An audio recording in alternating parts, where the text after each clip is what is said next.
कमरे में जाऊंगी। रोशनी बिना वरुण की तरफ देखे हुए कहती है। वरुण कहता है, ठीक है, मैं तुम्हें छोड़ देता हूँ, चलो। मैं खुद चली जाऊंगी, वह धीरे से बोलती है और वरुण के हाथ से अपना हाथ छुड़ा लेती है और आगे बढ़ने लगती है। बाहर से आने की वजह से उसके स्लीपर गंदे होते हैं और वह फिसलने लगती है, लेकिन रोशनी ध्यान नहीं देती और वह जैसे ही वरुण से तुरंत दूर जाना चाहती है, इसलिए थोड़ी तेज कदमों से बढ़ने लगती है। तभी उसका पैर स्लिप करता है और वह गिरने वाली होती है, तो वरुण झट से आगे बढ़कर उसे संभालता है। रोशनी की धड़कनें भी बहुत तेज हो जाती हैं और वह अपने पेट पर हाथ रखकर काफी तेज तेज सांस लेने लगती है। वरुण उसका हाथ पकड़कर उसको वहीं सोफे पर बिठाता है और तुरंत लाकर उसे पानी पिलाता है और उसके बालों को सहलाते हुए कहता है, तुम ठीक तो हो ना? रोशनी के मन में कई तरह की बातें आने लगती हैं। वह अभी भी बहुत घबरा रही होती है। वरुण कहता है, क्या हुआ, कोई प्रॉब्लम है क्या? बोलो ना, तुम ठीक तो हो ना? रोशनी उसके चेहरे पर देखती है और फिर अपना सर हाँ में हिला देती है। ठीक हो तो घबराओ नहीं, कोई परेशानी नहीं है, तुम ठीक हो। चलो, मैं तुम्हें कमरे में छोड़ देता हूँ।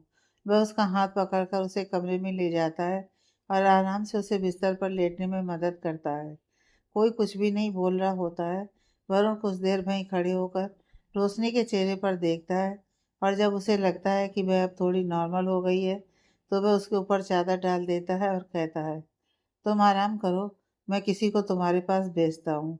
रोशनी ना तो उसकी बातों का कोई जवाब देती है और ना ही उसकी तरफ देखती है, तो वरुण वहाँ से जाने लगता है। तभी शेफाली वहाँ पर आ जाती है और वरुण को देखती है, तो मुस्कुराते हुए कहती है, तुम कब आए? वरुण भी वैसे ही मुस्कुराते हुए कहता है, बस अभी ही आया।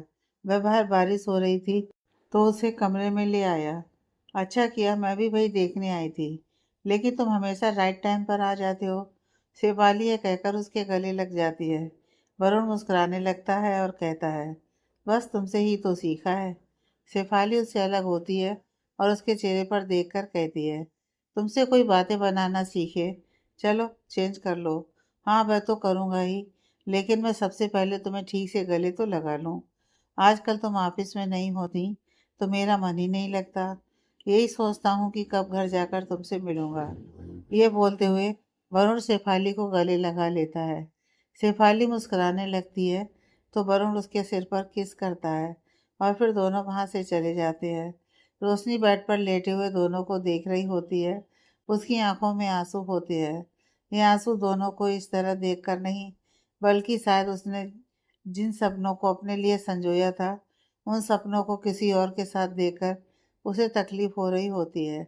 वह ये बात बहुत अच्छे से जानती भी है, लेकिन बार बार अपने आप से भी वह झूठ बोलती, क्योंकि भले ही वरुण ने झूठ बोला, धोखे से उससे शादी की, लेकिन रोशनी के लिए रिश्ता बहुत ही ज़्यादा खास था।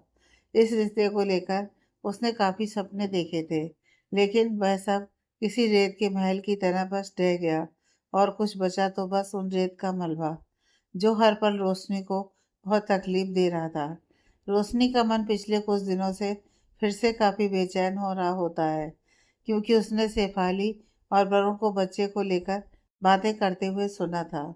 वह लोग जिस तरह से उस बच्चे के साथ की अपने आने वाले दिनों के सपने संजो रहे होते हैं, ये सब रोशनी को बहुत तकलीफ दे रहा होता है। वह एक बार फिर से यहाँ से जाने का मन बना लेती है।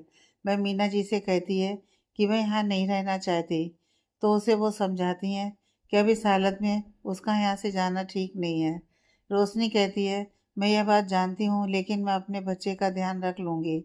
अब चाहे जो भी हो, मैं यहाँ से चली जाऊँगी। बस आप मेरी मदद करवा दीजिए। मीना जी कहती हैं, ठीक है, अगर तुम यही चाहती हो तो मैं नहीं रोकूंगी, लेकिन ये तो बताओ तुम जाओगी कहाँ? इस हालत में तुम खुद का ध्यान नहीं रख सकती। इस तरह से घर से बाहर जाओगी तो कैसे मैनेज करोगी? बहुत परेशानियां आ जाएंगी। तुम किसके पास जाओगी, ये तो बताओ। तुम्हारे वह चाचा चाची, उनके पास भी तुम नहीं जा सकती। उस मोहल्ले में तुम्हारी दोस्त है, तुम उनके पास भी नहीं जा सकती। तो तुम कहाँ जाओगी, कैसे रहोगी? और कुछ दिनों में यह बच्चा भी आ जाएगा, तो फिर कैसे उसका ध्यान रखोगी? कि कैसे अपना ध्यान रखोगी? बहुत मुश्किल हो जाएगा सब कुछ। रोशनी उनके चेहरे पर देखने लगती है, तो वो आगे कहती हैं, हाँ बेटा, इस तरह से फैसला नहीं लिए जाते। और इस वक्त सब कुछ सोचकर फैसला लेना होगा।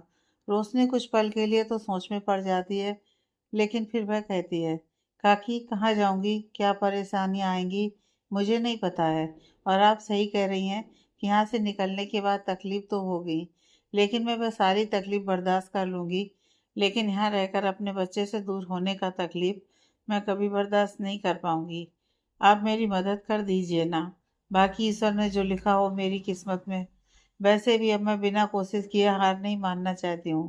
पहले भी मैं अपनी किस्मत का लिखा मानकर सब कुछ बर्दाश्त कर रही थी, लेकिन इस बार मैं ऐसा नहीं कर सकती, क्योंकि अब बात मेरे बच्चे पर आ गई है। मीना जी कुछ भी नहीं बोल रही होती हैं तो रोशनी उनका हाथ पकड़ लेती है और कहती है, आप ही मेरी आखिरी उम्मीद है, इसे मत तोड़िए। मीना जी अपना सर हाँ में हिलाती हैं और कहती हैं, मैंने मैडम और सर को बात करते सुना है। वह लोग कल किसी पार्टी में जाने वाले हैं और आधी रात के बाद ही आएंगे। तभी मौका रहेगा, तुम यहाँ से चली जाना। रोशनी अपना सर हमें हिला देती है। अगले दिन वह लोग पूरी तैयारी कर लेते हैं। शेफाली और वरुण वहाँ से चले जाते हैं। उनके जाने के बाद मीना जी सारे हाउस हेल्प के खाने में नींद की गोली मिला देती हैं, ताकि सभी सो जाएं और रोशनी यहाँ से आराम से जा पाए। गेट पर बैठे गार्ड की चाय में दवा मिलाकर दे देती हैं, जिससे वह लोग भी गहरी नींद में सो जाते हैं। वह रोशनी को बाहर गेट तक ले आती हैं और उसके गले लग जाती हैं और कहती हैं, जाओ और अपना ध्यान रखना। रोशनी कहती है, इतने दिनों में आपने जो मेरा साथ दिया है ना, वह मैं कभी नहीं भूलूंगी। रोशनी की आंखों में आंसू होते हैं, जिनको वो पोंछती है और कहती है, अब बिल्कुल भी रोना नहीं है और तुम्हें मजबूत बनना है और इस बच्चे का ध्यान रखना है, ठीक है। रोशनी कुछ कदम बढ़ाती है। मीना जी वहीं खड़ी होकर देख रही होती हैं। रोशनी उनके पास जाती है और कहती है, कहीं आपके लिए कोई परेशानी तो मैं खड़ी करके नहीं जा रही हूँ। नहीं, कुछ परेशानी नहीं होगा। सारे सो रहे हैं, मैं भी जाकर वही दवा लेकर सो जाऊंगी। अगर कोई टेस्ट वगैरह भी होगा तो मैं पकड़ी नहीं जाऊंगी। तुम अभी जाओ यहाँ से, और जो पैसे मैंने दिए हैं उसे ध्यान से रखना, काम आएंगे।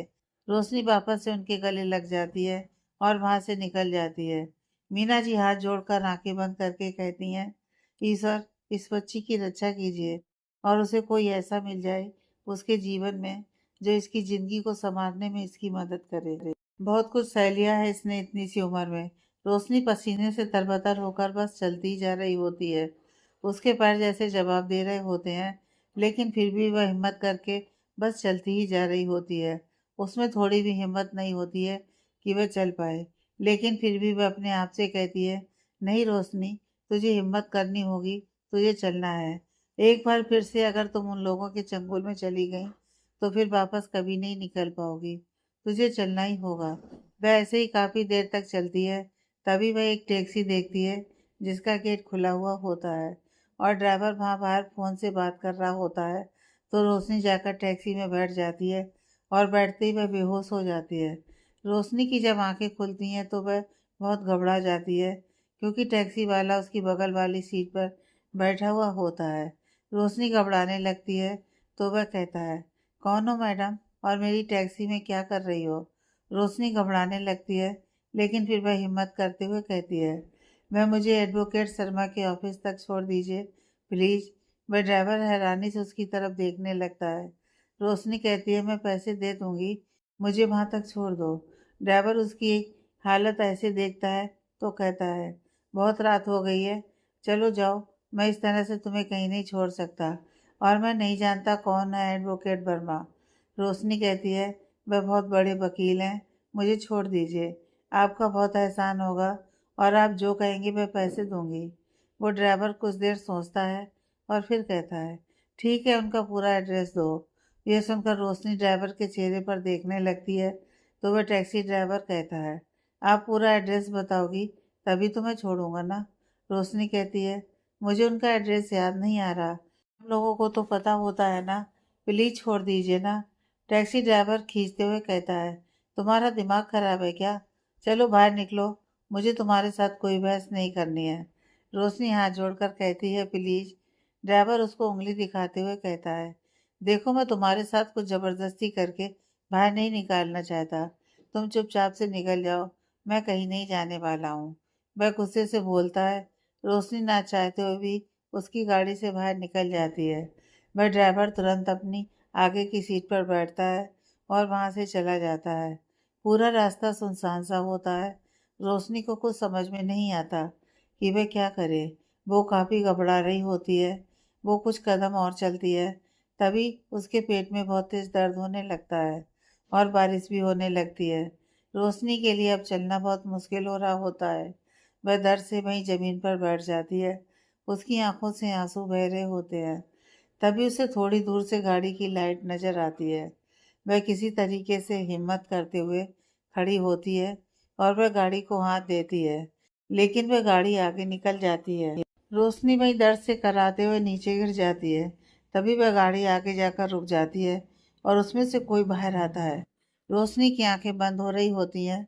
वह जब उसको अपने पास आते हुए देखती है तो उसे थोड़ी उम्मीद मिलती है। वह उसके पास आता है और आकर खड़ा हो जाता है। बारिश भी काफ़ी तेज़ हो रही होती है। रोशनी की आंखें धुंधली हो रही होती हैं। वह खड़े हुए इंसान की तरफ देखने की कोशिश करते हुए कहती है, डॉक्टर प्लीज़ डॉक्टर। वो बेहोश हो जाती है। शेफाली और वरुण काफ़ी देर रात अपनी पार्टी से वापस आते हैं। वह लोग जब अपने मेन गेट पर आते हैं और इस तरह से अपने गार्डों को सोते हुए देखते हैं तो बहुत हैरान होते हैं। वरुण काफ़ी गुस्से से कहता है, ये लोग यहाँ पर इस तरह से सो रहे हैं। देखो गेट भी खुला हुआ है। वह गाड़ी का हॉर्न देता है, लेकिन फिर भी उन लोगों की आंखें नहीं खुल रही होती हैं। वरुण काफ़ी गुस्से से कहता है, इन लोगों को तो मैं अभी बताता हूँ। वह गुस्से से गाड़ी के बाहर आता है और उनको जागने के लिए कहता है, लेकिन कोई जग नहीं रहा होता है। तो वह वहाँ रखे पानी की बोतल से उन लोगों के ऊपर पानी फेंकता है, जिससे वह लोग तुरंत हड़बड़ाते हुए खड़े हो जाते हैं। वरुण चिल्लाते हुए कहता है, तुम लोग इस तरह से ड्यूटी करते हो, गेट भी खुला हुआ है और तुम लोग इस तरह से सो रहे हो। सभी एक दूसरे का चेहरा देखने लगते हैं। वरुण कहता है, एक दूसरे का चेहरा क्या देख रहे हो? दरवाज़ा क्यों खुला हुआ है? कौन निकला है यहाँ से बाहर? क्या कोई अंदर आया है? वो कुछ बोल नहीं रहे होते हैं। तभी शेफाली वहाँ आती है और कहती है, तुम यहाँ पर इनसे क्या बहस कर रहे हो? अंदर चलकर देखना चाहिए ना। पता नहीं कौन आया कौन गया है, प्लीज़ चलो। वो दोनों घर के मेन दरवाजे पर आते हैं तो वहाँ भी दरवाज़ा खुला हुआ होता है। दोनों एक दूसरे के चेहरे पर देखते हैं और शेफाली सबसे पहले दौड़ते हुए रोशनी के कमरे में जाती है। कमरे में अंधेरा होता है। वह लाइट ऑन करती है तो कमरा खाली होता है। वह अंदर बाथरूम में जाकर देखती है, वहाँ भी कोई नहीं होता है। शेफाली और वरुण एक दूसरे का चेहरा देखने लगते हैं। शेफाली लगभग चिल्लाते हुए कहती है, वह तो नहीं चली गई। वरुण लगता है वह भाग गई। उसे ढूंढ कर लाओ। वरुण किसी तरह से ढूंढ कर लाओ।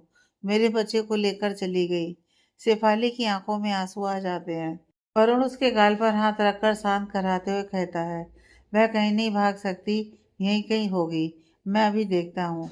वरुण वहाँ से रोशनी को ढूंढने के लिए चला जाता है। शेफाली अपने सिर पर हाथ रख लेती है। वरुण लगभग पूरे घर में ढूंढ लेता है, लेकिन रोशनी उसको कहीं भी नहीं मिलती है। वह भी काफ़ी परेशान हो जाता है। शेफाली हॉल में जाती है तो देखती है वहाँ पर मीना जी भी सोफे पर बेहोश पड़ी हुई है।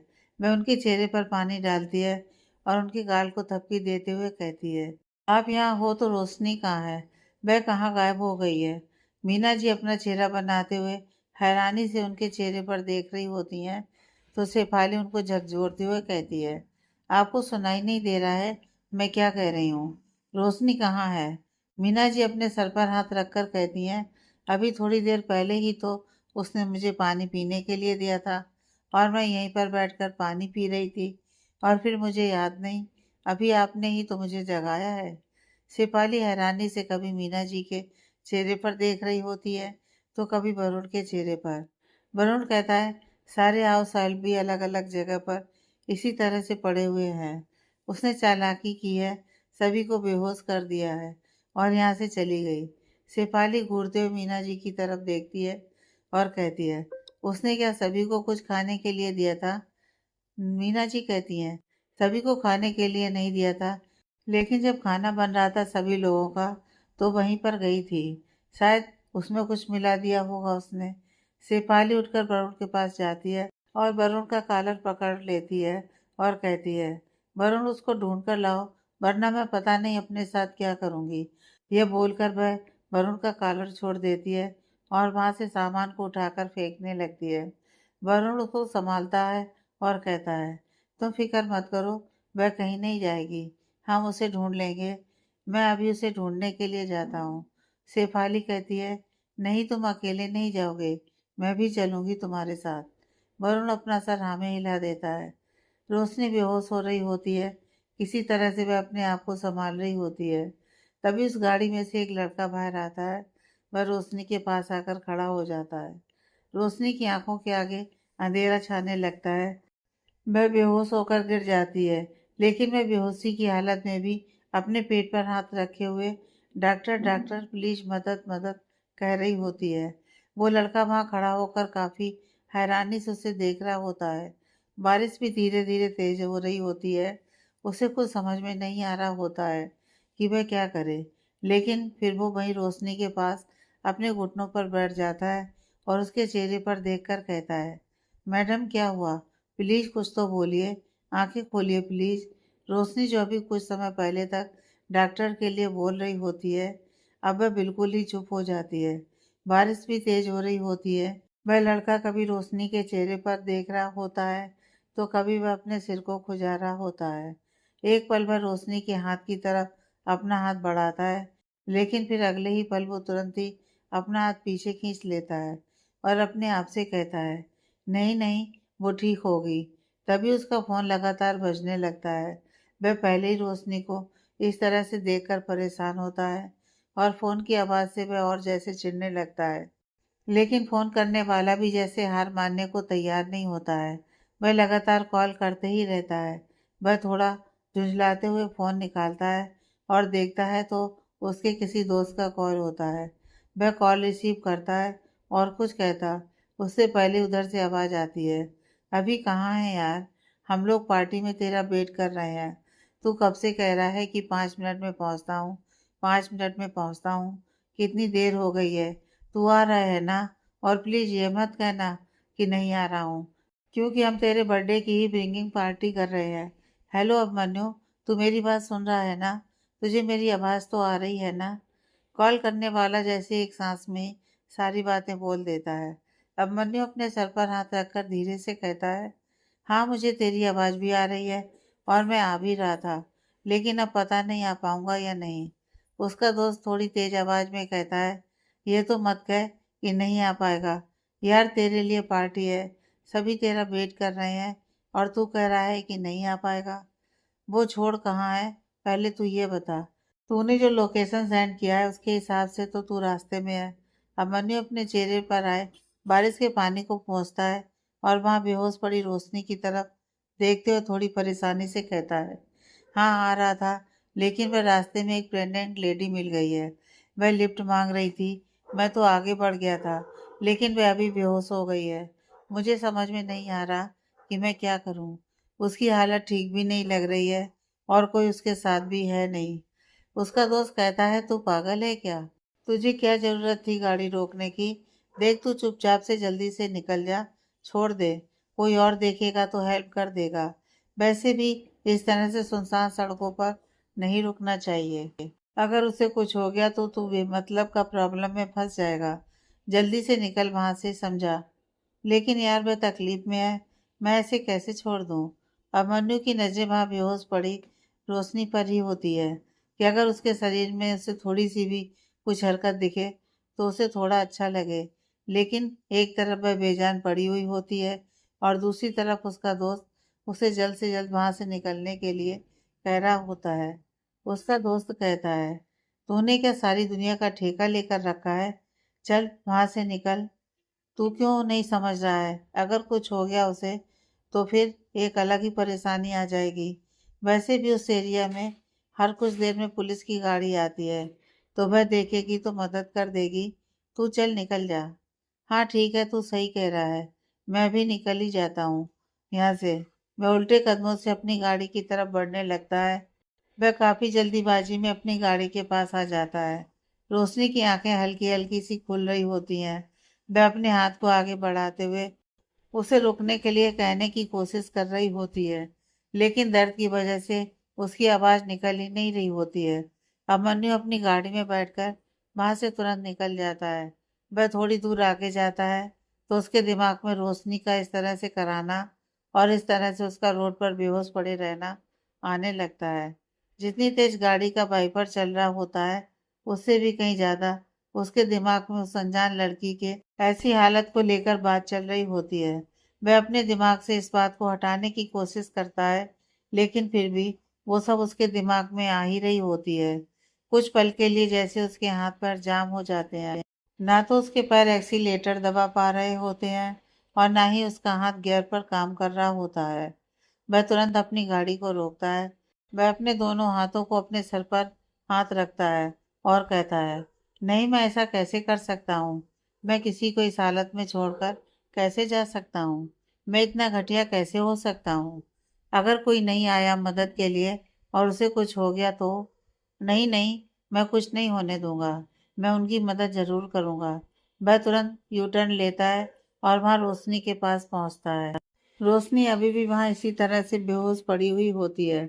अब उसकी आवाज नहीं आ रही होती है। अभी थोड़ा घबराते हुए उसके पास जाता है और रोशनी के पास वहीं घुटने पर बैठ जाता है। उसके हाथ कांपने लगते हैं। वह उसकी नाक के पास अपने हाथ को ले जाता है तो रोशनी की सांसें चल रही होती हैं। अभी गहरी सांस लेता है और कहता है, नहीं, अब मुझे थोड़ी भी देर नहीं करनी चाहिए। वह जाकर अपनी गाड़ी का दरवाजा खोलता है और रोशनी को उठाकर लेकर अपनी गाड़ी में आगे की सीट पर बैठा देता है। रोशनी के शरीर में अभी भी कोई हरकत नहीं हो रही होती है। अभी अपनी गाड़ी की पिछली सीट से अपने कोट को उठाता है और लेकर उसके ऊपर डाल देता है और तुरंत उसे लेकर हॉस्पिटल पहुंचता है। रात काफी हो जाने की वजह से हॉस्पिटल में ज्यादा भीड़ नहीं होती है। कुछ स्टाफ वहां पर खड़े होते हैं। अभी जाकर उनसे मदद के लिए कहता है। वह लोग स्ट्रक्चर लेकर आते हैं और रोशनी को लेकर वार्ड में शिफ्ट करते हैं। डॉक्टर आकर चेकअप करती है। अभी परेशान सा उसके वार्ड के बाहर खड़ा होता है। तभी वापस से उसका दोस्त कॉल करता है तो वो चिढ़ते हुए कॉल कट कर देता है। एक डॉक्टर वहां पर आती है और कहती है, देखिए, उनकी कंडीशन बहुत ही ज़्यादा सीरियस है। हमें अभी ही ऑपरेशन करना होगा और डिलीवरी करवानी होगी, वरना बच्चे और उनके दोनों की जान के लिए खतरा है। अभी काफ़ी हैरानी से डॉक्टर की तरफ देखने लगता है। डॉक्टर कहती है, आप इस तरह से क्या देख रहे हैं? आप सुन रहे हैं ना मैं क्या कह रही हूँ? मैं समझ सकती हूँ कि यह सब कुछ थोड़ा टेंशन वाली बात है, लेकिन आपको बात समझनी होगी। हाँ बिल्कुल डॉक्टर, आप जो कह रही हैं वह मैं बिल्कुल सुन रहा हूँ और समझ भी रहा हूँ, लेकिन मुझे यह समझ में नहीं आ रहा कि आप मुझे क्यों कह रही हैं। मैं इलाज तो नहीं करूँगा ना, जो भी करेंगी वो तो आप करेंगी, फिर मुझे क्यों बता रही हैं? अभी बिना किसी भाव के डॉक्टर की तरफ देखते हुए कहता है। डॉक्टर भी थोड़ी हैरानी से उसकी तरफ देखने लगती है और कहती है, कैसे इंसान है आप? मैं यहाँ पर आपको बता रही हूँ कि आपकी वाइफ और बच्चे की जान को खतरा है और आप मुझे इस तरह से कह रहे हैं। देखिए, आप जल्दी से सारे प्रोसीजर और पेपर वर्क कर दीजिए ताकि हम उनका ट्रीटमेंट शुरू कर सकें। अभी अपनी आंखें चौड़ी करते हुए कहता है, एक्सक्यूज मी, आपको किसने कहा कि वह मेरी वाइफ है?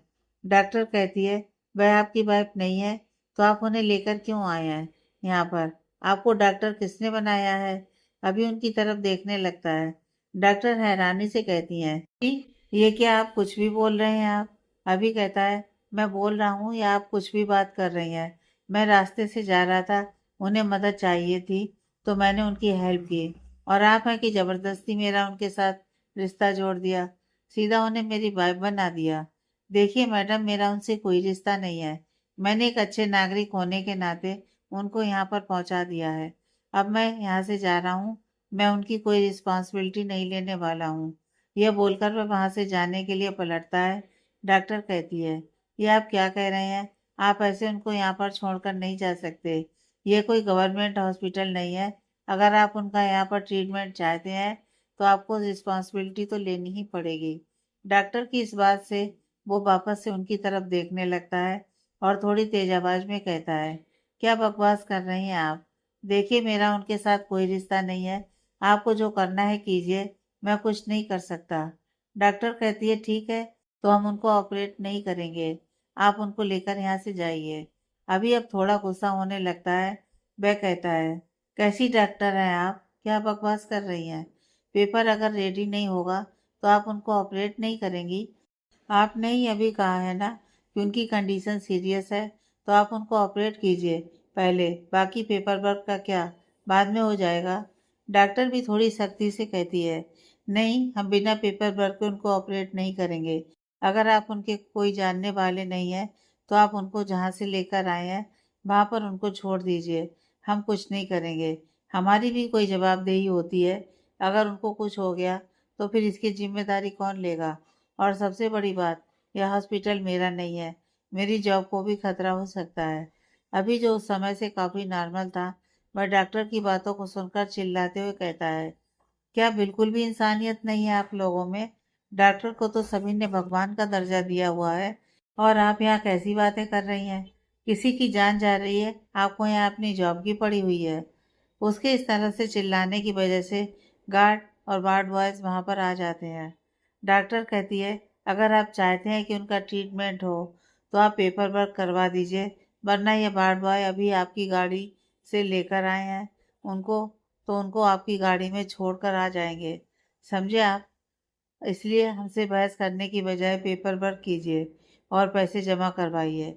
अभी कुछ भी नहीं बोल रहा होता है। वो वहाँ खड़े वार्ड बॉयज़ को देख रहा होता है, जो जैसे ही डॉक्टर्स के ऑर्डर का इंतज़ार कर रहे होते हैं। डॉक्टर अभी की तरफ देखकर कहती है, क्या सोच रहे हैं आप? आप कुछ करेंगे या हम उनको वापस आपकी गाड़ी में रखवा दें? अभी गुस्से से अपनी मुट्ठियों को भींच लेता है, लेकिन उसे पता होता है कि इस वक्त उसका कोई भी गलत फैसला शायद उस लड़की की जान के लिए खतरा बन सकता है। इसीलिए वह अपने जबड़ों को कसते हुए कहता है, ठीक है, जो भी आपके पेपर वर्क हैं प्लीज़ जल्दी से कीजिए और उनको ऑपरेट कीजिए। डॉक्टर वहाँ खड़ी एक नर्स को इशारा करती है। वह वहाँ पर पेपर लेकर आती है। अभी उन पेपर्स को फिल कर रहा होता है, तभी उसका दोस्त कॉल करता है। अभी गुस्से से कॉल रिसीव करता है और लगभग चिल्लाते हुए कहता है, पागल हो गया है क्या? क्यों तब से कॉल करके परेशान कर रहा है? उसका दोस्त कहता है, तू इतना क्यों चिल्ला रहा है और तेरा लोकेशन हॉस्पिटल क्यों बता रहा है? क्या हुआ? तू ठीक तो है ना? अभी वहाँ खड़ी नर्स को लगभग घूरते हुए कहता है, तूने ठीक कहा था कि मुझे उसकी मदद नहीं करनी चाहिए। मेरा दिमाग तो हमेशा खराब ही रहता है। वहाँ मैं उनकी मदद करने के लिए गया और यहाँ मैं मुसीबत में फंस गया। ये लोग ज़बरदस्ती मुझसे पेपर वर्क करवा रहे हैं और कह रहे हैं कि अगर मैं नहीं करूँगा तो ये लोग उनका ट्रीटमेंट नहीं करेंगे और उसकी जान को खतरा है, उसके बच्चे की जान को खतरा है।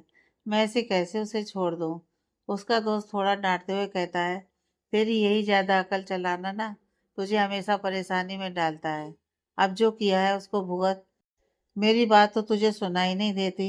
अभी गुस्से से फ़ोन कट कर देता है।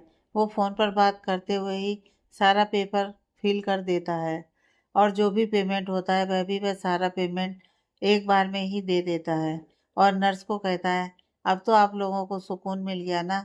जाकर अपने डॉक्टर मैडम को दिखाइए और कहिए कि जो भी वह चाहती थी वह हो गया। अब कम से कम उनकी जान बचाएं, क्योंकि अब उनकी जॉब को कोई खतरा नहीं है और अब उनको किसी और को जवाब भी नहीं देना होगा।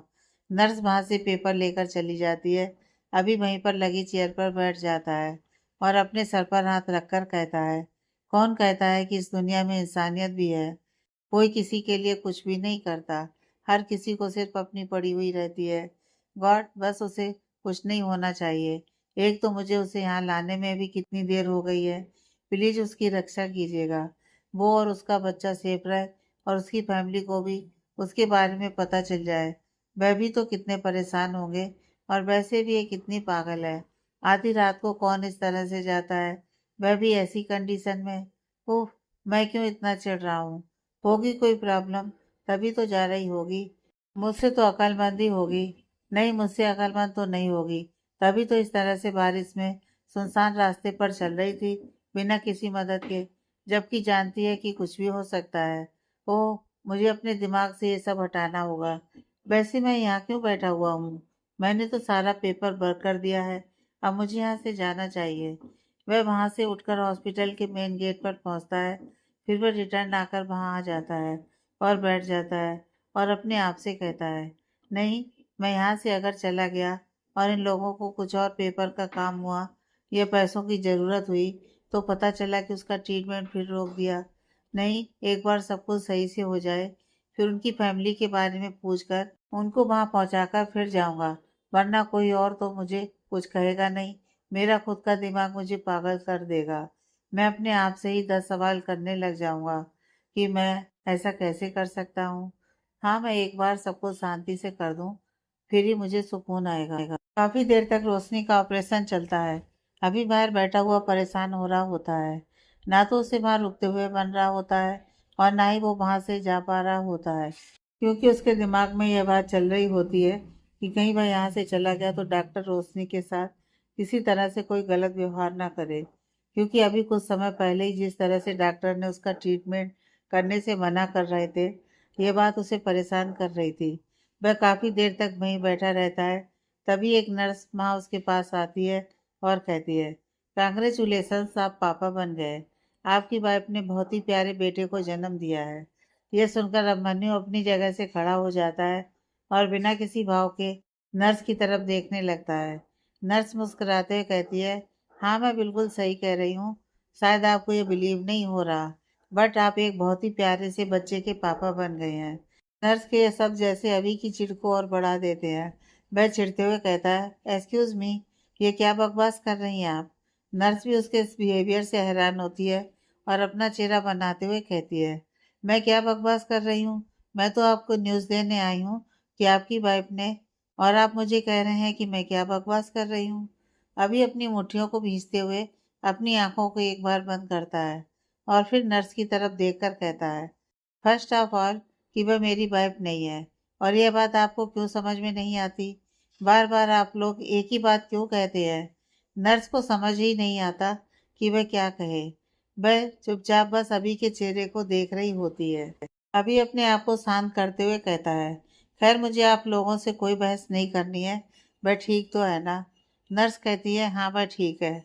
लेकिन वह अभी नर्स की बात को बीच में काटते हुए कहता है, मुझे और कुछ नहीं सुनना है। वह ठीक है, अच्छी बात है। यह बोलकर वह अंदर जाने लगता है तो नर्स उसके सामने आ जाती है और कहती है, अरे ये क्या बदतमीजी है, कहाँ घुसे चले आ रहे हो? अभिमन्यु अपनी आंखें बड़ी करके कहता है, मुझे उनसे मिलना है, बात करनी है। नर्स कहती है, बड़े अजीब हो तुम। अभी जब थोड़ी देर पहले मैंने तुम्हें यह न्यूज़ दी, तब तो तुम ऐसे रिएक्ट कर रहे हो और कह रहे हो कि वह तुम्हारी वाइफ नहीं है, बच्चा तुम्हारा नहीं है, और अभी इस तरह से मिलने की जिद कर रहे हो। इस बात का क्या मतलब है? कहीं कुछ गड़बड़ तो नहीं है? ऐसा तो नहीं है कि जानबूझकर झूठ बोल रहे हो? वह नर्स अपनी बहुओं को उठाकर उसकी तरफ देख रही होती है। आप ऐसे क्या देख रही हैं? मैं जो कह रहा हूँ वह सच है। मेरा उनसे कोई भी रिश्ता नहीं है, लेकिन मुझे उनसे बात करनी है। अभी किसी छोटे बच्चे की तरह मासूमियत से कहता है। नर्स कहती है, ठीक है, तुम्हें जो भी बात करनी है ना, वह बाद में करना।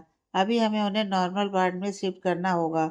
उसके बाद कुछ रेस्ट करेंगी, उसके बाद तुम मिल सकते हो। अभी कहता है, ठीक है।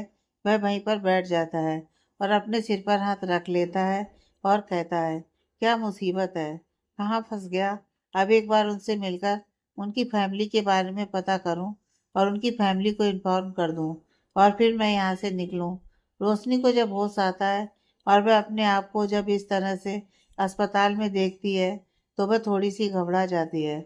वह तुरंत अपने पेट पर हाथ रखती है और घबराते हुए कहती है, मेरा बच्चा, मेरा बच्चा कहाँ है?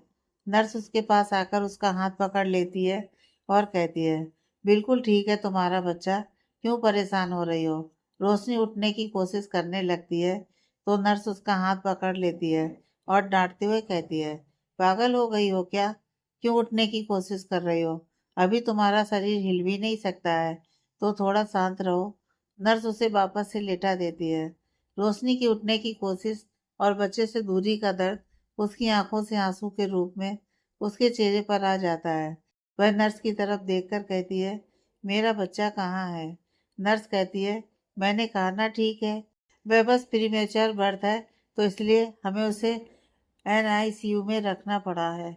लेकिन घबराने की कोई बात नहीं है, कोई परेशानी ना हो इसलिए हमने ऐसा किया है।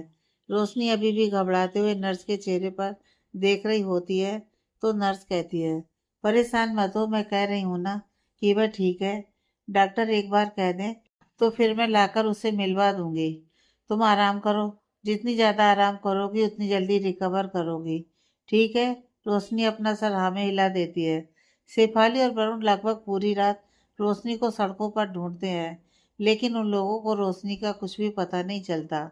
वे अपने कुछ लोगों से बात भी करते हैं, लेकिन कहीं से रोशनी का कोई भी सुराग नहीं मिल पा रहा होता है। वह लोग परेशान होकर घर वापस आ जाते हैं। सारे हाउस हेल्प पे एक तरफ खड़े होते हैं। वह लोग कुछ खुसुर फुसुर भी कर रहे होते हैं, लेकिन जब उन दोनों को देखते हैं तो सभी एक कोने में खड़े हो जाते हैं। मीना जी सबसे ज्यादा परेशान होती हैं। वह किसी से बात नहीं कर रही होती हैं, बस मनी मन प्रार्थना कर रही होती हैं कि रोशनी बिल्कुल ठीक हो और इन लोगों को कभी ना मिले।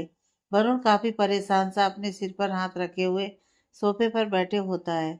शेफाली भी चुपचाप सोफे के दूसरे कोने पर बैठी हुई होती है। कुछ देर बाद वरुण किसी से फोन पर बात करने लगता है और कह रहा होता है, मुझे किसी भी तरह उसके बारे में बताओ। मैं कुछ नहीं जानता। मुझे जल्द से जल्द उसके बारे में जानना है। मेरा बच्चा है उसकी कोख में। अगर मेरे बच्चे को कुछ हो गया ना, तो फिर मैं तुम लोगों को भी नहीं छोड़ूंगा। पता करो जल्दी से जल्दी, कहीं से भी उसको ढूंढ कर निकालो। शेफाली जब वरुण को बात करते हुए सुनती है तो वह गुस्से से उसके पास जाती है और उसका फोन छीन कर फेंक देती है और चिल्लाते हुए कहती है, तुमसे कुछ नहीं होगा। तुम बस ऐसे ही पागलों की तरह फोन पर बात करते रहो और लोगों को धमकियां देते रहो। तुम्हारी धमकी से कुछ नहीं होता, तुम कुछ नहीं कर सकते। पहले भी तुमने धमकी दी थी ना उस रोशनी को, फिर भी चली गई ना वह यहाँ से। और मेरे बच्चे को लेकर तुम कुछ नहीं कर पाए, और अभी भी तुम कुछ नहीं कर पाओगे। वो ले गई मेरे बच्चे को। अब मेरा बच्चा मुझे कभी नहीं मिलेगा। मैं जानती हूँ वह कभी हमारे हाथ नहीं आएगी, कभी नहीं आएगी। ये बोलकर वह वहां रखे सामानों को उठाकर फेंकने लगती है। वरुण किसी तरह से उसको संभालता है। शेफाली चिल्लाते हुए वरुण का गला पकड़ लेती है और कहती है, मैं कुछ नहीं जानती हूँ। मेरा बच्चा मुझे चाहिए, वरना मैं सबको मार दूंगी। मैं सबकी जान ले लूंगी। समझ आ रहा है ना तुम्हें वरुण? वो वरुण का गला छोड़ देती है तो वरुण उसके दोनों हाथों को पकड़कर कहता है, हाँ मैं वादा करता हूँ, मैं जल्दी हमारे बच्चे को ढूंढ लूंगा। शेफाली उससे अपने हाथ को छुड़ाते हुए गुस्से से उसको धक्का दे देती है और कहती है, मैं तुम्हारा कोई वादा नहीं सुनूंगी। तुम सिर्फ बड़ी बड़ी बातें करते हो, कोई काम तुमसे नहीं होता। मुझे मेरा बच्चा चाहिए। कहीं से भी ढूंढ कर निकालो उस रोशनी को। वरुण रोशनी के चाचा चाची को भी इस बारे में इन्फॉर्म करता है और कहता है, हो सकता है कि वह तुम लोगों के पास आए। जैसे ही आए तुम लोगों को पहले ये नाटक करना है कि तुम लोग उसके लिए बहुत परेशान हो और उसे अपने पास रोक लेना और हमें इन्फॉर्म कर देना, क्योंकि वह तुम लोगों के अलावा और कहीं नहीं जा सकती है। सुनीता कहती है, लेकिन अगर वह रात को ही भागी थी तो वह अब तक हमारे पास आ जानी चाहिए, लेकिन वह नहीं आई है। वरुण कहता है, हो सकता है कि वह यहाँ से कुछ पैसे लेकर गई हो और अभी वह उन्हीं पैसों का इस्तेमाल कर रही हो, लेकिन वह तुम लोगों के पास ज़रूर आएगी। अगर तुम लोगों ने किसी तरह की धोखाधड़ी करने की कोशिश की ना, तो अच्छा नहीं होगा। तुम लोगों के दिल में उसके लिए कोई भी प्यार, अपनापन नहीं आना चाहिए, समझे? वरना मैं तुम लोगों के साथ क्या करूँगा ना, ये तुम लोग भी कभी नहीं सोच सकते। सुनीता कहती है, जितनी नफरत आप लोग उससे नहीं करते होगे ना, उससे कई गुना ज़्यादा नफरत मैं उससे करती हूँ। वह एक बार यहाँ आ तो जाए, उसके बालों को खींचते हुए आपके कदमों में लाकर रखूंगी। वरुण गुस्से से फोन कट कर देता है। एक नर्स रोशनी के पास आती है और उसके लिए हल्का खाना लेकर आती है और उसे खिलाने की कोशिश करती है। रोशनी मना कर देती है और कहती है, पहले मुझे मेरे बच्चे से मिलवा दो, उसके बाद ही मैं कुछ खाऊंगी। नर्स कहती है, तुम क्यों जिद कर रही हो? मैंने कहा ना कि बिल्कुल ठीक है वो। एक बार डॉक्टर हमें कह दे तो हम उसे ले आएंगे तुम्हारे पास। अभी तुम्हारा ठीक होना ज़्यादा ज़रूरी है। समझो बात को और थोड़ा कुछ खा लो। रोशनी अभी भी परेशान होती है, लेकिन वह नर्स उसे कुछ खिला देती है और थोड़ी देर बाद उसे दवाइयाँ देती है। तभी रोशनी नर्स की तरफ देखते हुए कहती है, मुझे यहाँ पर कौन लेकर आया? मैं यहाँ पर कैसे आई? क्योंकि रोशनी को इतना तो याद होता है कि वह जब वरुण के घर से निकली थी, उसके बाद काफी चलने के बाद वह सड़क के किनारे बैठ गई थी और उसे कोई भी गाड़ी मदद नहीं दे रही थी। एक गाड़ी रुकी भी थी उसके पास, कोई उसके पास आया भी था, लेकिन दर्द की वजह से वह बेहोश हो गई थी और बारिश भी काफ़ी तेज हो रही थी। और जब उसकी आंखें खुली तो वह यहाँ अस्पताल में थी। रोशनी नर्स की तरफ देख रही होती है। नर्स हल्की मुस्कुराहट से कहती है, और कौन, तुम्हारा पति लेकर आएगा ना? वैसे सच कहूँ ना तो तुम्हारा पति बिल्कुल ही पागल है। जब से तुम्हें यहाँ लेकर आया है ना, तब से तो हम सबको भी पागल कर दिया है। बहुत परेशान करते हैं हम लोगों को। तुम तो कल रात को शायद आई थी, तब तो मेरी ड्यूटी नहीं थी नाइट शिफ्ट में।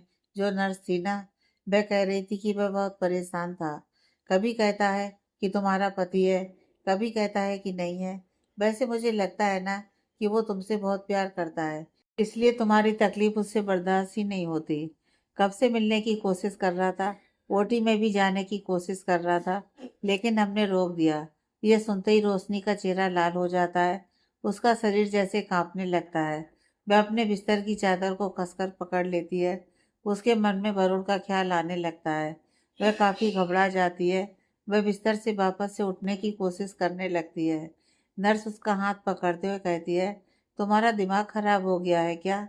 क्या हुआ? क्यों अपने शरीर को तकलीफ देने की कोशिश कर रही हो? तुम नहीं उठ पाओगी, बहुत तकलीफ होगी तुम्हें। रोशनी रोते हुए नर्स का हाथ पकड़कर कहती है, नहीं, मैं यहाँ नहीं रह सकती। मेरे बच्चे को ला दो, मैं तुरंत यहाँ से चली जाऊंगी। नर्स अचानक से उसके इस बिहेवियर से काफ़ी परेशान हो जाती है। एक ही पल में तुम्हें क्या हो गया? कुछ बोलो तो। क्यों अचानक से जाने की बात कर रही हो? अभी तुम्हारी कंडीशन वैसी नहीं है, तुम अभी कहीं नहीं जा सकती। रोशनी कहती है, नहीं, मुझे जाने दो प्लीज, मुझे यहाँ से जाने दो।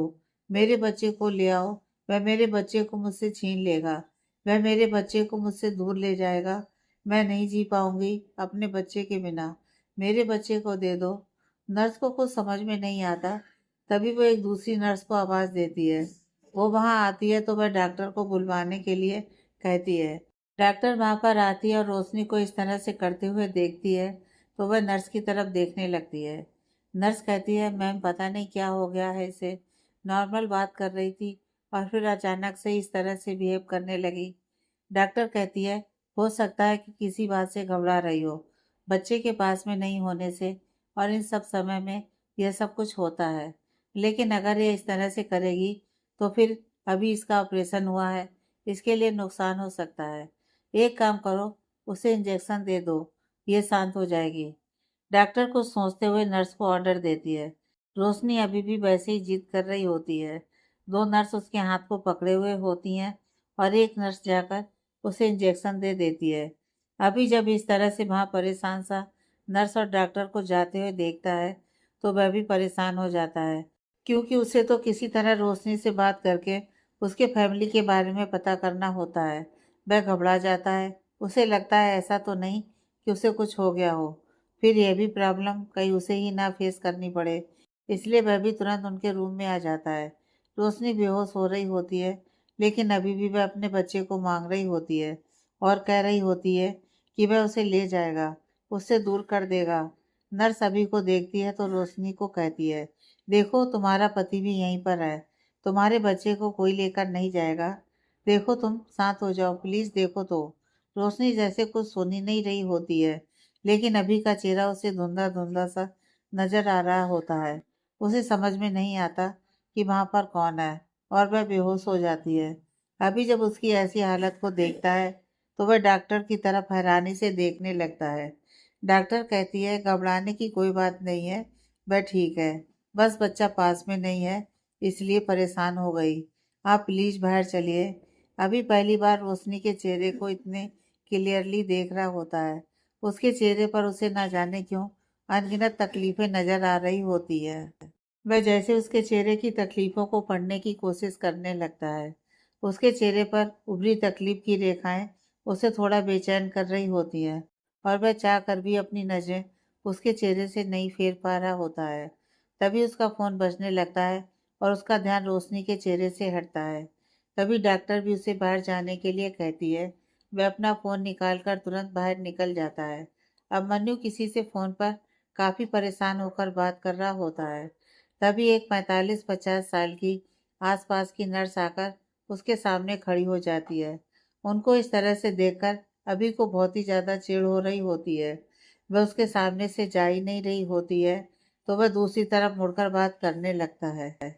वह नर्स वापस से उसके सामने आ जाती है, तो अभी अपना कॉल कट कर देता है और अपनी मुट्ठियों को भींचते हुए कहता है, क्या है, क्यों आप मेरे आगे पीछे चक्कर लगा रही हैं? नर्स कहती है, क्योंकि मुझे काम है और तुम मेरी बात नहीं सुन रहे हो। अभी अपनी बहुओं को तानते हुए कहता है, आपने कब कहा कि मैंने आपकी बात नहीं सुनी?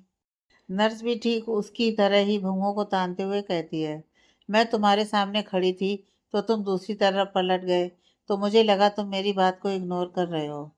आप मेरी गर्लफ्रेंड जो है, जो मैं आपकी बातों को इग्नोर करूंगा? अभी धीरे से अपने आप से कहता है। नर्स उसको घूरते हुए कहती है, क्या कहा तुमने? अभी अपने होठों को फैलाते हुए कहता है, क्या काम है, जल्दी से बताइए। नर्स एक प्रिस्क्रिप्शन उसके सामने बढ़ाते हुए कहती है, इनमें कुछ दवाइयाँ हैं, जाकर ले आओ। और दवाइयों को लेने के बाद नीचे के फ्लोर पर NICU है, वहाँ जाकर अपने बच्चे को देख लो। वाइफ अभी बेहोश है और अभी उसकी कंडीशन भी नहीं है कि वह बच्चे के पास जा सके। अभी को जितनी ये बात पसंद नहीं होती कि कोई उसे रोशनी का पति और उस बच्चे का पापा कहे, उतना ही सभी उसे यह बात कह रहे होते हैं। वह नर्स के हाथ से लगभग उस प्रिस्क्रिप्शन को झपटते हुए कहता है, मैंने आपसे कितनी बार कहा है कि वह मेरी वाइफ नहीं है और ना ही वह मेरा बच्चा है। वह मुझे सिर्फ सड़क पर मिली थी और मैं उन्हें यहाँ लेकर आया और यहाँ पर फंस गया हूँ। मैं कल रात को भी अपने घर नहीं गया। दोपहर होने वाली है, अभी भी मैं यहाँ से नहीं जा पा रहा हूँ क्योंकि वह बेहोश है। जब तक मुझे उनकी फैमिली के बारे में पता नहीं चलेगा, तब तक मैं यहाँ से नहीं जा सकता।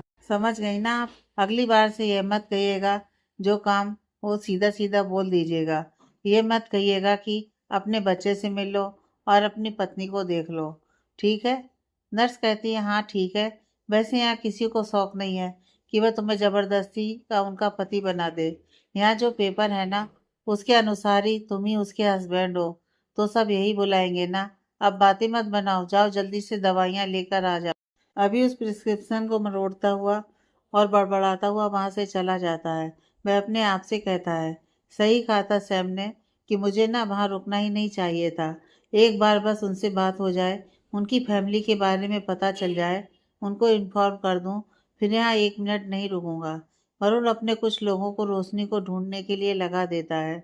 वह अपने डॉक्टर से भी बात करता है, तो उसकी डॉक्टर कहती है, उसकी हालत ऐसी नहीं है कि वे कहीं भी सरवाइव कर सकती है। तुम्हें कुछ हॉस्पिटल वगैरह में भी पता करवाना चाहिए, तुम्हारे आसपास कोई, या फिर जो थोड़ी दूरी पर भी हो। वैसे मैं भी अपने सोर्सेज से पता करने की कोशिश करती हूँ। उसकी तस्वीर मेरे पास भेज दो। मैं अपने जितने भी जानने वाले डॉक्टर हैं, उन सबको भेजती हूँ। उनके पास अगर ये पेशेंट आए या आई हो तो मुझे इन्फॉर्म करें। मणु को डॉक्टर की ये बात सही लगती है और वह कहता है, ठीक है डॉक्टर, अब हम यही करते हैं। मैं आपको रोशनी की तस्वीर भेज देता हूँ। वह रोशनी की तस्वीर उनके पास भेज देता है और अपने कुछ लोगों को भी अलग अलग हॉस्पिटल में पता करने के लिए भेज देता है। शेफाली अब अपने गुस्से और फ्रस्ट्रेशन पर काबू नहीं कर पा रही होती है।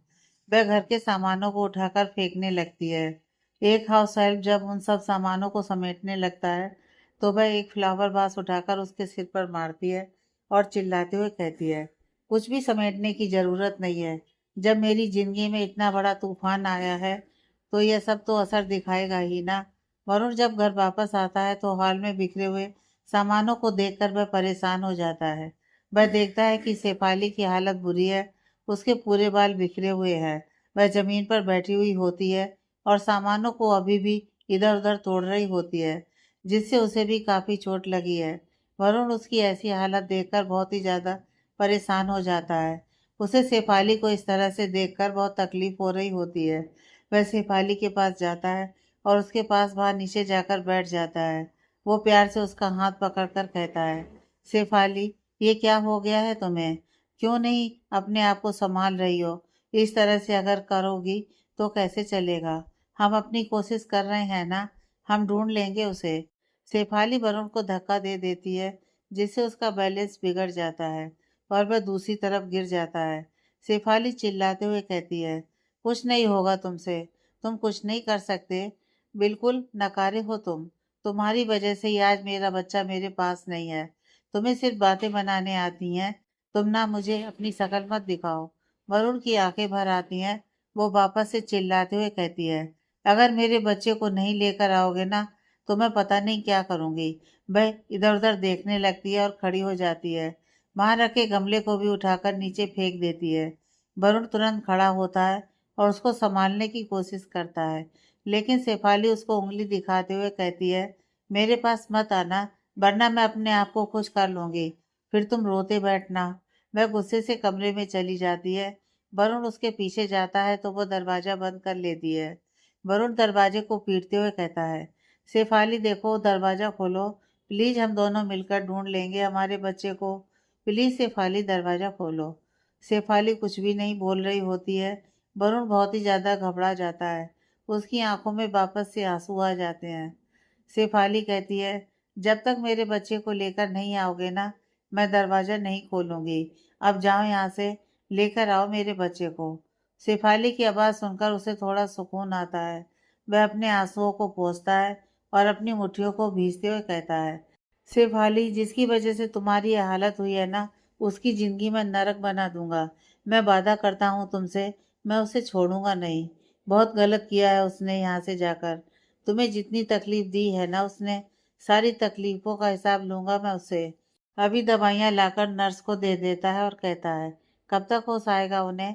नर्स कहती है, आ जाएगा होश, पहले जाकर अपने बच्चे से तुम मिल लो। अभी अपना मुंह लटकाते हुए और कुछ बोलना चाहता है तो नर्स अपने पास रखे पेपर को दिखाते हुए इशारा करती है। अभी धीरे से बोलता है, यह हॉस्पिटल है या मेंटल असाइलम पता ही नहीं। वो वहां से जाने लगता है। नर्स कहती है, अरे कहाँ जा रहे हो। अभी थका हुआ सा धीरे से कहता है, अभी तो आपने कहा ना कि जाकर बच्चे से मिल लो, तो बस वहीं जा रहा हूँ। नर्स कहती है, ऐसे ही जाकर मिलोगे क्या, कुछ रूल्स होते हैं। वह एक पेपर पर उसे कुछ लिख कर देती है और कहती है, ये ले जाओ, वहाँ जो भी होगा उसे दिखा देना, वह तुम्हें तुम्हारे बच्चे से मिलवा देगा। अभी उस पेपर को लेकर चुपचाप उस फ्लोर पर आ जाता है। वहां पर शीशे में बहुत सारे बच्चे रखे हुए होते हैं। वहां खड़ी एक नर्स उसके चेहरे को देखने लगती है तो वह उसके सामने पेपर आगे कर देता है। वह उस पेपर को देखती है और कहती है, एक मिनट।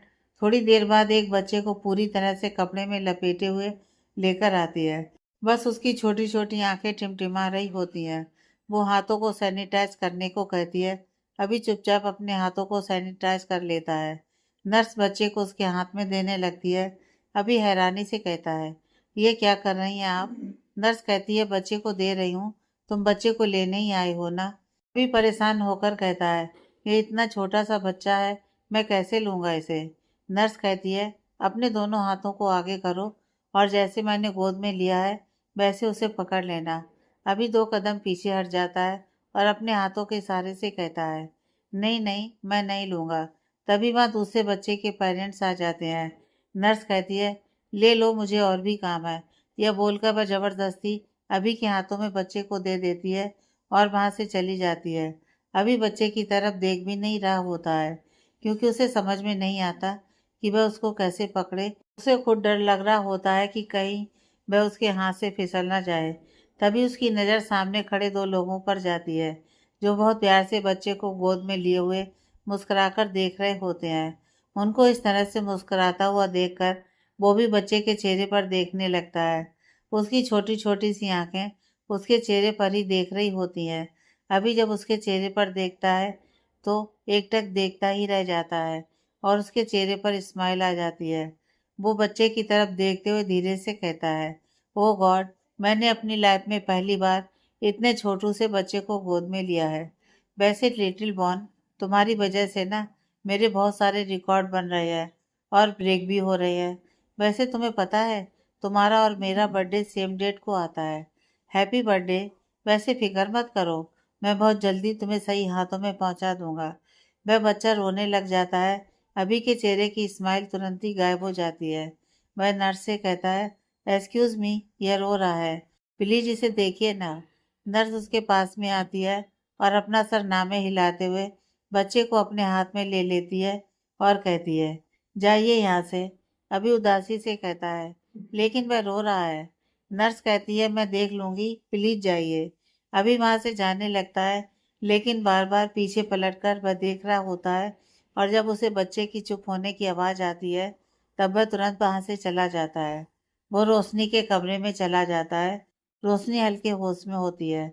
अभी उसके सामने खड़ा हो जाता है और कहता है, आपको मेरी आवाज़ सुनाई दे रही है?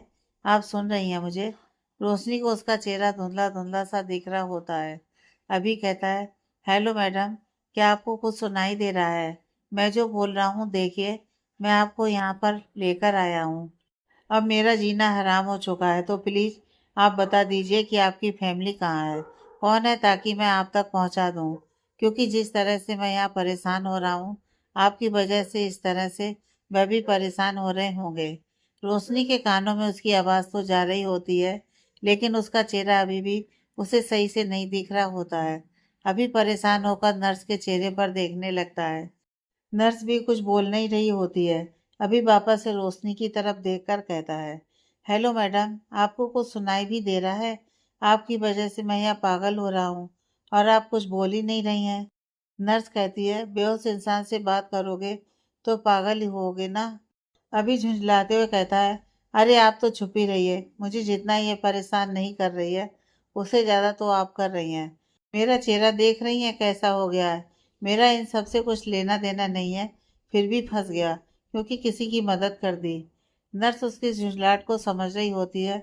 वह काफ़ी आराम से कहती है, एक काम करो, बाहर जाओ, कुछ खा पी कर आओ, हम यहाँ पर इनके पास हैं। ठीक है, होश आ जाएगा तो जो भी बात करनी हो कर लेना। ठीक है। अभी वहां से अपने पैरों को पटकते हुए बाहर चला जाता है। कुछ देर बाद नर्स आती है और कहती है, आकर मिल लो, उसे होश आ गया है। अभी ये सुनकर इतना ज़्यादा खुश हो जाता है कि वह खुशी से लगभग उछल पड़ता है। वह नर्स हैरानी से उसकी तरफ देखने लगती है तो वह कहता है, आपको समझ में नहीं आएगा, मुझे जाने दीजिए उनके पास। अभी मुस्कुराते हुए चेहरे से रोशनी के पास आता है। रोशनी बस उसको हैरानी से देख रही होती है। अभी मुस्कुराते हुए कहता है, वैसे आपको होश आ गया, मुझे ऐसा लग रहा है ना जैसे कि मेरी लाइफ की कोई बहुत बड़ी खुशी मिल गई हो। रोशनी को उसकी बातें कुछ समझ में नहीं आ रही होती हैं। वह बस हैरान निगाहों से अभी की तरफ देख रही होती है और वह कुछ बोलना चाहती है तो अभी अपने होठों पर उंगली रख लेता है और कहता है, आप कुछ नहीं बोलिएगा। ठीक है, मैं कौन हूँ, क्यों हूँ यहाँ, उससे कोई फर्क नहीं पड़ता। आप बस इतना जानिए कि मैं वह हूँ जो आपकी मदद करने के लिए आपको यहाँ अस्पताल लेकर आया था, और अब मैं खुद यहाँ फंस गया हूँ। रोशनी चुपचाप बस उसके चेहरे पर देख रही होती है। अभी कहता है, देखिए, आप जल्दी से मेरी मदद कर दीजिए और बता दीजिए कि आपके घर वाले कौन हैं, कहाँ रहते हैं और उनसे कांटेक्ट कैसे होगा, ताकि मैं उनको इन्फॉर्म कर सकूं और सुकून से यहाँ से जा सकूं। प्लीज़ मुझ पर दया करो, मेरे मासूम शकल पर थोड़ा सा रहम खाओ। रोशनी को उसकी बातें समझ में नहीं आती क्योंकि वह इतना तेज बोलता है। क्योंकि जिस तरह से वह बोल रहा होता है, इससे रोशनी के चेहरे पर हल्की सी मुस्कुराहट जरूर आ जाती है। अभी कहता है, आप भी पागल हो क्या? मैं यहाँ अपनी तकलीफ बता रहा हूँ और आप मुस्कुरा रही हो। अच्छा, लगता है कि आपको समझ में नहीं आया कि मैंने क्या कहा। रोशनी धीरे से कहती है, मैं समझ गई, मुझे पता है आपने मेरी मदद की, उसके लिए मैं आपकी हमेशा एहसानमंद रहूंगी। अभी कहता है, नहीं, एहसान वहसानमंद रहने की ज़रूरत नहीं है। आप बताओ कि आपकी फैमिली कहाँ है, मैं उनको इन्फॉर्म कर देता हूँ। ये सुनते ही रोशनी की आंखें भर जाती हैं। तभी वह नर्स वहां पर आ जाती है और कहती है, तुमने आते ही इसे रुला दिया, क्या इंसान हो। अभी घबराया हुआ कहता है, नहीं नहीं, मैंने नहीं रुलाया मैडम, मैंने आपको कुछ भी तो नहीं कहा जो आप रोने लगी। ठीक है, आपको मेरा एहसानमंद रहना है ना, तो रहिए, लेकिन इस तरह से रोइए मत। वह अपने आंसुओं को पोंछती है और कहती है, कोई भी नहीं है मेरी फैमिली में, मैं अकेली ही हूँ। अभी का चेहरा थोड़ा सा उदास हो जाता है। फिर वो थोड़ा मुस्कुराते हुए कहता है, आप मजाक कर रही हो ना मेरे साथ? जरूरी इन्होंने ही कहा होगा, इनको मुझे परेशान करने में बहुत मजा आता है। आपको नहीं पता, लेकिन ये बहुत मुझे परेशान कर रही हैं। वह नर्स की तरफ देखते हुए कहता है तो वो नर्स भी अपना चेहरा बना लेती है। रोशनी कहती है, नहीं, मैं बिल्कुल ठीक कह रही हूँ। अभी अपने हाथ को जोड़कर कहता है, देखिए, बता दीजिए प्लीज, ताकि मैं यहाँ से जा सकूँ। रोशनी को सोचती है और फिर धीरे से कहती है, आपको एडवोकेट SK वर्मा के बारे में पता है? आप मुझे उन तक पहुंचा देंगे या उन्हें इन्फॉर्म कर देंगे? यह सुनते ही अभी के चेहरे पर मुस्कान आ जाती है। वह खुशी से रोशनी की तरफ देखता है और तुरंत अपना फ़ोन निकाल कर कहता है, अरे तो यही करना चाहिए था ना। आप जल्दी से उनका कॉन्टैक्ट नंबर बताइए ताकि मैं उनको कॉल करके यहाँ बुला सकूँ। रोशनी वापस से धीरे से कहती है, नहीं मेरे पास कोई कॉन्टैक्ट नंबर नहीं है उनका। प्लीज़ पता कीजिए ना। वह बहुत बड़े एडवोकेट हैं। मैं इस शहर में किसी को नहीं जानती। उनसे ही मिलने आई हूँ।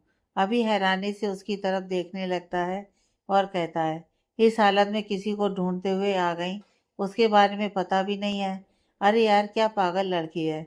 वह गुस्से से रोशनी की तरफ देखता है, लेकिन रोशनी की आंखों के आंसू देखकर वह फिर अपने आप को नॉर्मल करता है और गहरी सांस लेकर कहता है, कोई बात नहीं, ये एडवोकेट SK वर्मा को ढूंढना है ना।